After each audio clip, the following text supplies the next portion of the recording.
Semua, Selangor FM, pilihan tepat. Hari Kebangsaan ini dengan kita mengibarkan jalur gemilang dan seperti dan Tuan Borhan selalu wawarkan kepada kita, kita kekalkan keharmonian dan perpaduan yang ada di negara kita. Tuan-tuan jangan lupa sempena sambutan Hari Kemerdekaan yang ke-69 dan sambutan Hari Malaysia pada 16 September.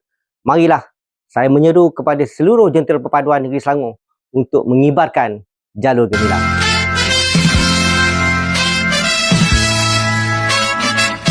Salam perpaduan, salam Malaysia Madani.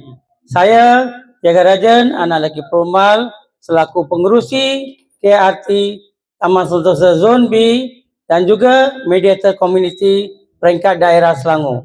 Saya mengucapkan selamat Hari Kemerdekaan yang ke-69 kepada semua penduduk rakyat Malaysia. Merdeka! Merdeka! Merdeka! Salam satu Malaysia.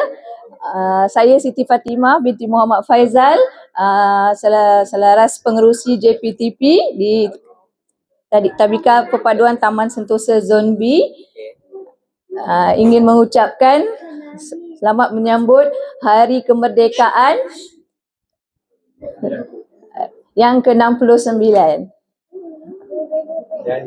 Dan jangan lupa bersama-sama kita ibu bapa kibarkan jalur gemilang di rumah masing-masing. Okay. Merdeka! Merdeka! Merdeka! Merdeka! Merdeka! Okay, Assalamualaikum dan salam Malaysia Madani. Saya Cikgu Siti Siratul Azwar binti Muhammad Yusof, Guru Tabika Perpaduan Taman Sentosa Zon B, ingin mengucapkan selamat menyambut Hari Kemerdekaan yang ke-69. Jadi samalah kita untuk mengibarkan jalur gemilang. Merdeka! Merdeka! Merdeka! Merdeka! Merdeka! Merdeka!